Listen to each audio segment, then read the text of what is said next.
3 million और views गइल बा। तो माने 2-3 मिलियन लोग से रवा प्यार करब का?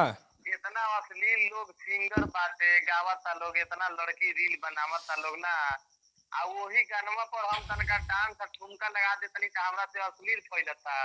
नमस्कार, रावा देखतानी शताक्षी न्यूज़ और अभी हम मौजूद बानी अपना स्टूडियो पे और पीछे बैकग्राउंड में आप सबके कुछ वीडियो क्लिप दिखाई देत होई, कुछ फोटोग्राफ दिखाई देत होई।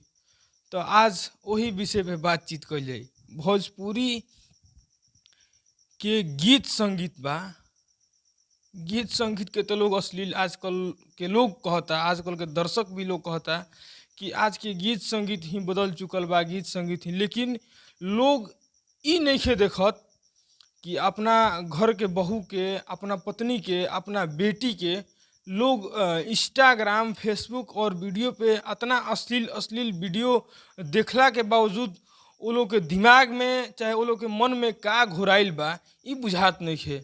है जौन स्क्रीन पर रवा वीडियो देख रहल बनी, यही वीडियो के विषय में हम आज बातचीत करब रवा से और कुछ जानब। ई हम video Instagram ID Sonam love 2 पे ई वीडियो हम देखनी है और वो आईडी पे तमाम जितना भी वीडियो बा अपना अश्लीलता के चरम सीमा पार कर चुकल बा। वो भौजाई के नंबर रहल हा और वो नंबर पे आज हम कॉल करके उनका से सवाल ई चीज करब। हेलो हाँ जी, अभी हम फोन शताक्षी न्यूज चैनल से हम बोलतनी। हमार नाम पड़ी रजनीश चौबे। ई सोनम लव 2 एगो इंस्टाग्राम आईडी बा, वही से हम नंबर लेनी है, फोन के लिए बनी। उजे लगल बा। हाँ जी उतही लगल बा। तो हम तनी चाहत रहनी है तनी वो भौजाई से बतियावल, जौन भौजाई के हम वीडियो लगातार इंस्टाग्राम पे वायरल देख रहल बनी। का बात करे के बा? जी बात कर रहा बा। अच्छा, राउर परिचय का बा? हम उनकर पति बानी। अच्छा, हमको पति बानी। तो पहले हम चाहब कि रवे से बात हो जाए, ओकर बादे वहाँ से बातचीत कइल जाए। बोली। इंस्टाग्राम आईडी पर और भी माने जौन सोनम लव 2 जौन आईडी बा इंस्टाग्राम पे, एगो एगो जो यूट्यूब चैनल भी बा, ओकर सोनम लव 2 शायद ओकरो नाम बा। सोनम ऑफिशियल रक्सौल। हाँ, सोनम ऑफिशियल रक्सौल जौन राउर यूट्यूब चैनल बा, ओह चैनल पे भी आ इंस्टाग्राम वाला जौन राउर चैनल बा तौना पे भी रौरा साथ भी माने कुछ वीडियो बा, कुछ फोटो बा। तो हम चाहब ई कि माने का सोच के इंस्टाग्राम और यूट्यूब पर माने इस तरीका के वीडियो परोसल जाता है।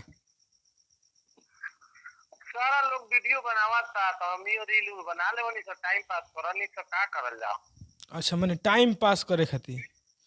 अच्छा, वो वीडियो क्लिप से चाहे वो जौन भी माने 30 सेकंड के जौन रील्स बा, ई ना रवा बुझाला कि माने ये सब चीज से माने भोजपुरी में चाहे हिंदी में अश्लीलता फैलता।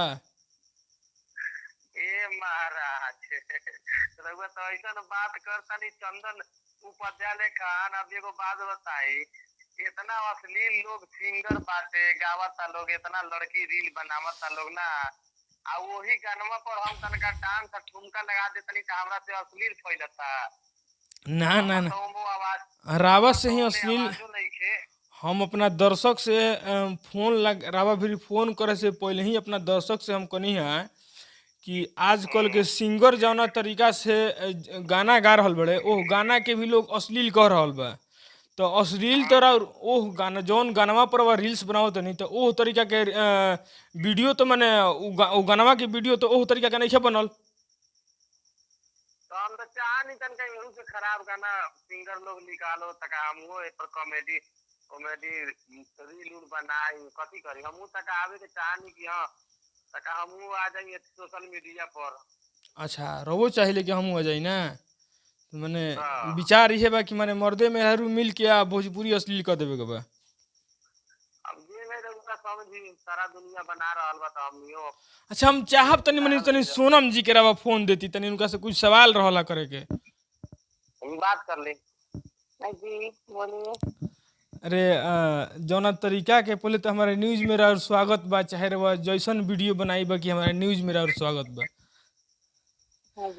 सवाल हमार ई बा कि माने जौना तरीका के और हम रील्स देख रहल बनी इंस्टाग्राम पे, नंबर और लेके हम कॉल करनी है तो मने एह तरीका के वीडियो मने का सोच के मने दर्शक के दिखावल जाता है? क्या सोच के दिखाई, सारा दुनिया बनावत है तो हम बनावे नी। सारा दुनिया मान लीजिए अगर नली में गिर जाऊ तो रउआ नली में गिर जाई? ना ना, नली में कभी से गिर जाइए। आए महाराज लगातार नली रउआ में कभी राउर गिर- ऐसन हम एको वीडियो ना देखने जाना। रउआ कपड़ा तो बड़ा संस्कारी कपड़ा पहने नहीं, बाकी कपड़वा में बहुत कुछ दिखा के चल जानी दर्शक के अपना। हमारे कैमरामैन कहते रहे कि भौजाई गंजियो दिखावली, माने इस तरीका के वीडियो काहे फैलावल जाता मार्केट में? तो हम तो कम ही अश्लीलता बनावे नहीं, देखा था नहीं कितना लड़की कितना आदमी लोग बनावता लोग, कितना अश्लीलता अश्लीलता। हम तो कहाँ कुछ दिखाई नहीं, अच्छा अच्छा हल्का फुल्का अश्लीलता आ जाला। अच्छा अच्छा। तो ई जौन यहाँ के सोनम जी बानी और हम चाहब अपना जितना भी दर्शक हमरा चैनल पर देख रहल बड़े उ टोटल दर्शक से हम एक ही अपील करब कि ई हमरा कहला से आई इनका से हम इनका से आज बात करतनी, इस बात पर विश्वास ना करके सोनम लव टू जौन इंस्टाग्राम आईडी ओकरा के खोलल जाए आ सोनम रक्सौल ऑफिशियल जौन यूट्यूब चैनल बा एक बार ओकरा के खोलल जाए आ दोनों खोल के रवा से देखी कि भौजाई कौना तरीका के वीडियो बनाओ तरी। भौजाई ओह तरीका से वीडियो बनाओ तरी कि इनकर ढोढ़ी आ इनकर गंजी जौन बा तो माने लगातार अपना दर्शक के दिखावेली और दर्शक से अपन प्यार पावे खातिर ई कौनो हद तक जा सकत रही। तो माने भौजाई के माने ई सवाल बारू भौजाई के कहना में इहो बा कि अगर लोग जौन करता उनका से रवा सवाल नहीं करता, रवा सवाल हमरा से करतनी का है। अच्छा ई बताई कि रउआ ये वीडियो बनावे के मकसद का बा, इस तरीका के वीडियो मार्केट में परोसला के? पब्लिक के प्यार पावेला और क्या मकसद बा, दूसर कोनो मकसद नहीं। माने इहे बा कि राउर लोग अच्छा एक दूगो चीज हम देखनी रवा इंस्टाग्राम पर जौन रवा जौन तनी मनी और तनी जौन फुहरपन तरह देखेबे कर जौन तनी कुछ और देखावे नहीं तो व्यूज बड़ा ज्यादा जाला, 2-3 मिलियन और व्यूज गइल बा। तो माने 2-3 मिलियन लोग से रवा प्यार करब का? ऐसन कोनो बात नहीं के। माने बात तो ऐसा के लागत रहा कनी है कि माने दर्शक के प्यार पावे खातिर तो मान ली कि 2-3 मिलियन राउर दर्शक बाड़े तो 2-3 मिलियन लोग से रवा प्यार करब का? ना ना, जितना लोग हमें सपोर्ट करेला उतने लोग से प्यार करे नहीं। अच्छा तो 2-3 मिलियन लोग रवा के सपोर्ट करेला, ओकरा में हमारा लगता है 3 मिलियन मान ली कि अगर यदि व्यूज गई बा चैनल पे तो 1 मिलियन मान चले कि 1 मिलियन लड़का बाड़े ओकरा में, तो 1 मिलियन लड़का से रवा प्यार कर ले क्या हो जाए प्यार करे तो। का भौजाई तूहू माने आजकल जो न्यूजवा चलता वही लेखा नहीं खुनू ना ना ना, ऐसन कोनो बात तू साथ साथ पूछी ना एगो औरी बाटे आए थी और सुनी ना कि साफ सुथरा बतावा, देवर के साथे रहबा कि भतार के साथे रहबा? तो ना हमहू पूछे तनी कि रवा साच साच बात बताई कि रवा वीडियो बनावले तरीका के बंद करम कि ना करब? कैसे बंद कर दी, आए कैसे बंद कर दी, बंद ना कर। एह वीडियो से अश्लीलता फैलता कि ना रवा वीडियो से? इतना दुनिया में लोग अश्लीलता फैलावत है तो बताइए रउआ अल्लाह हमारा नंबर बता, हमरा से फोन करके पूछे था नहीं, सब लोग से फोन करके पूछे था नहीं। जितना लोग भोजपुरी में अश्लील फैलल सब लोग से सवाल ये होला कि रवा अश्लील काहे फैलावो तनी। हम अपना दर्शक से भी कह देता नहीं कि जात हमारा बात कइला से और भौजाई के बतियला से रवा मत समझब। जैसे आजकल गोरखपुरिया भौजी बाड़ी जैसे कुल लोग अभी एगो बहुत सारा गोरखपुर में बहुत एक अनेकों प्रकार के भौजाई लोग बालो आ जना तरीका के अश्लील वीडियो फैला रहल बालो वही तरीका से इही भौजी बाड़ी। और ज्यादा ही रंडी बाड़ी तो गोरखपुरिया भौजी इतना थोड़े हम बनावे। गोरखपुरिया भौजी से ना बनावनी तो रवा जोन बनावनी तो हम तनी दर्शक से बताई ना कि रवा अपन पार कर देवे नहीं।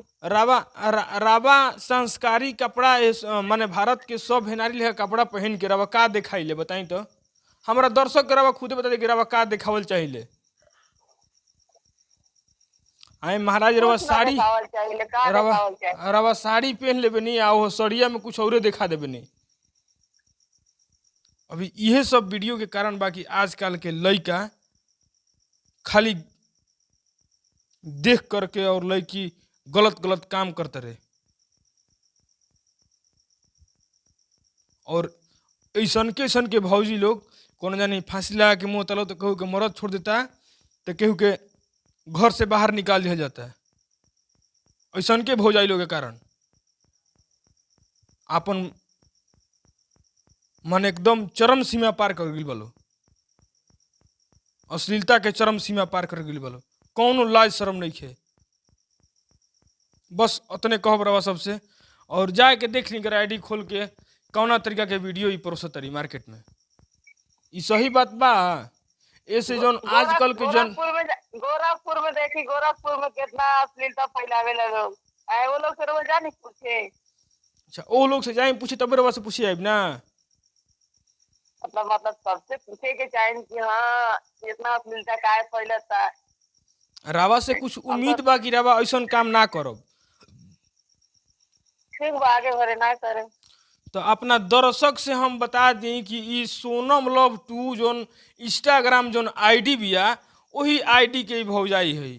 और अपना दर्शक से हम बता दी कि वो आईडी के एक बार सर्च करी और जाके देखी कि कौना प्रकार की यहाँ के वीडियो बनाई ले और कैसन चीज़ यहाँ के परोसी ले। और विशेष कुछ ना कहब, भौजी अपन ढोढ़ी देखावेली, भौजी अपन बहुत कुछ देखावेली, जाकर वह देखी। आजकल के दर्शक भी इतना अश्लील हो गए बड़े कि लाखों लाखों मिलियन मिलियन लोग व्यूज दे रहा बा। वो दर्शक से भी हम कहल चाहब कि अगर रवा निमन चीज़ देखल चाहब, निमन चीज़ सुनल चाहब, तबे लोग निमन परोसी। ए भौजाई के फोन करे के पीछे कारण बस इतने रहा कि भौजाई के भले रवा आज कतनो प्यार दही, कतनो दुलार दही, लेकिन भौजाई के भी मन में ये चीज़ बा कि अगर निमन चीज़ भोजपुरी में आई तो हम निमन चीज़ दिखाई।